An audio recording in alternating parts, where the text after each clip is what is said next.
afternoon. It's been a year since Hampshire fully introduced speed cameras to the county's roads, and we can expect even more in the new year. Latest figures show that more than 50,000 drivers have been caught speeding. For many motorists, speed cameras are an unwelcome sight, but now there's evidence that they do save lives. The first ever report on the effect of mobile speed cameras in the region claims they've prevented around 20 serious or fatal accidents.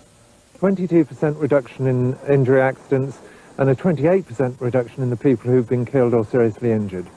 That saves a tremendous amount of money and resources for the community, but it also saves all the misery and pain that goes with a serious accident. And police say just because you're driving within the speed limit, it doesn't mean you're driving safely. I've seen people driving with children on their laps, talking on phones, eating their sandwiches, you name it. And if I consider it's dangerous, I will prosecute them. But the policy of speed cameras has received plenty of criticism. The Association of British Drivers says the switch of police patrols to cameras means fewer dangerous and drunk drivers are detected. And earlier this year, the government admitted that some speed cameras were not contributing to road safety. And many residents who live near busy roads campaign for a lowering of speed limits rather than for more cameras. Ian Axton for Meridian News. A waiter had a gun held to his head by a masked robber in a restaurant in Portsmouth. The waiter was alone in the Royal Bengal Indian restaurant in Kingston Road when it happened.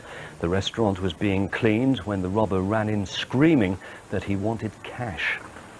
Time now for a look back at some of the main news stories of the week on Meridian. Here's our review with our interpreter, Wendy Ebsworth. A mother from Bournemouth described how her boyfriend had to deliver their baby after they were sent home from hospital. Midwives told Kelly Savage she wasn't about to give birth, but just 2 hours later at home, she did. The pair described the experience as frightening but amazing. A retired soldier from Southampton has criticised Southampton City Council for deciding he's too old to work. 65-year-old Bob Baker didn't even get an interview when he decided he needed an extra bit of cash to pay for his council tax. Council officials now say they plan to review their employment policy. And that's all the Meridian news for now. Our next bulletin's at 5:40 this evening. Join me then if you can. Bye-bye.